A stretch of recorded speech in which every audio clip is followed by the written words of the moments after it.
Hello, my name is Lynn Haney and I'm a writing coach here in Guilford. Today I'm going to give tips to high school seniors who are procrastinating on their college essay. I know you would much rather plan your Halloween costume, but the time is passing very quickly. So, in order to relax you about the process, I'm going to start off with some of the worst college essays of all time. These were in the Cambridge website. Okay, here's one for starters. Sure, lots of kids like to start fires, but how many of them have a propane torch, gallons of accelerants, and a basket of dry rags? Here's another one. 1 years ago and 9 months, my father and mother, deciding to form a more perfect union, had sex, and that's about how it started with me.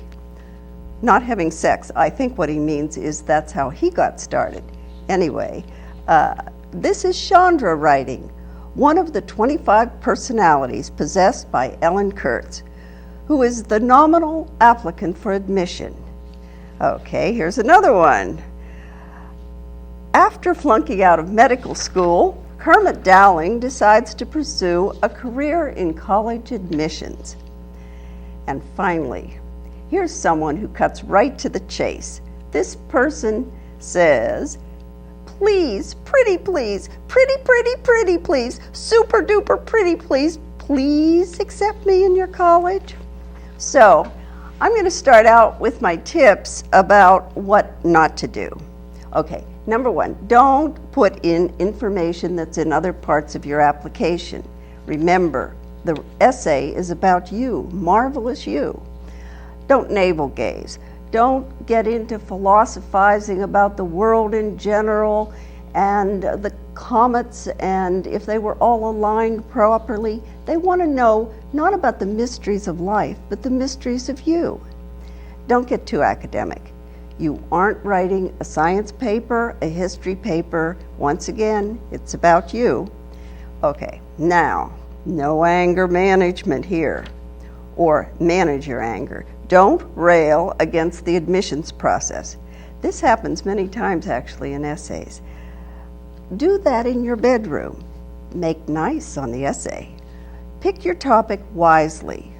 A good essay generally deals with a single incident. It's micro very often. And when you do it, illuminate something about yourself in the telling of this story. Now, get personal again. What is your unwavering personality trait? I know my daughter was talking about me on the phone yesterday, and she said, she has a forceful personality. And I thought, well, that's true. Okay. Does any attribute, quality, or skill distinguish you from everyone else? Remember, this is a proxy for you in an interview. They're looking at you and they're reading your personality on paper. The best essays tell a story, so lead the people into some story, an afternoon in your life, a major setback you had to overcome, and fill in the details. Which brings another point. Be sure and use some other writing techniques, such as put in dialogue.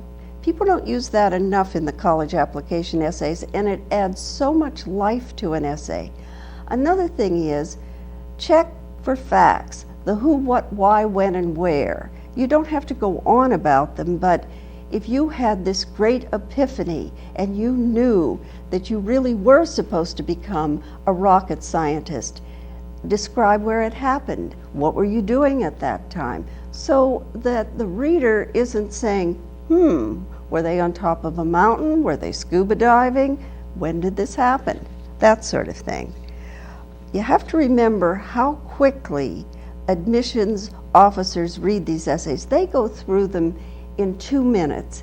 And another thing to remember if you're feeling anxious about writing it is these people are not great brains. If they were great brains, they would have better jobs than being admissions advisors. Not to downplay that, but sometimes students think that there's this great Olympian mind reading this. There isn't.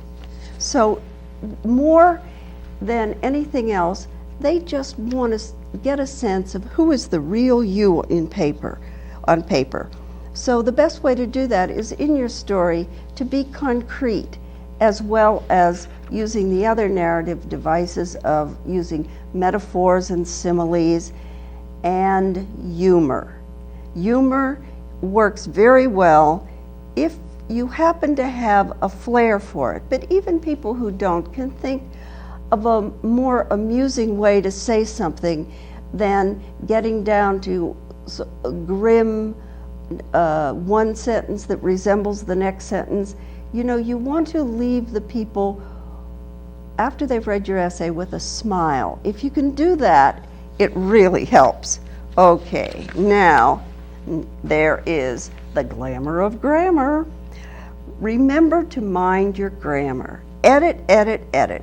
Look for flow, sense, spelling, you know, and don't count on spell check. Personally, I happen to be a lousy speller, but I must say that I do check myself at every turn, knowing that I can't really trust myself. It's really a learning disability.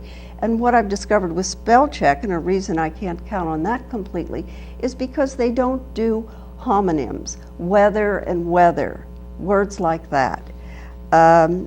Okay, now, mundane moments often make the best kind of essays. If you're someone who makes breakfast for your brothers and sisters because your mom works and you go out to the bus and see them off or something like that, or you have a favorite babysitting customer, that can make a really delightful essay, because in the telling the story, and particularly if this is somebody you really admire, say a babysitting customer or someone that you've met during a play practice or something, you can amplify that and it will have a genuine quality to it.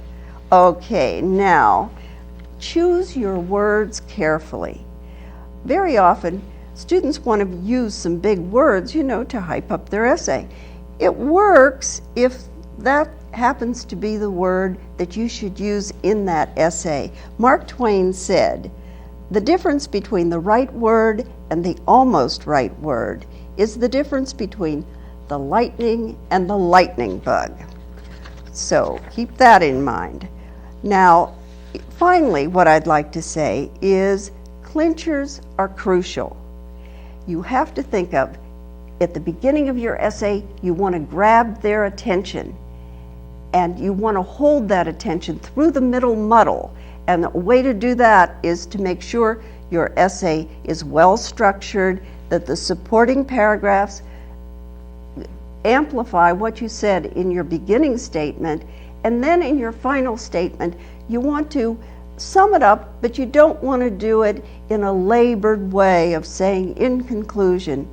You know, once again, if you have any capacity for a wit, or if at your young age you are profound, this is the moment to be profound. Thank you.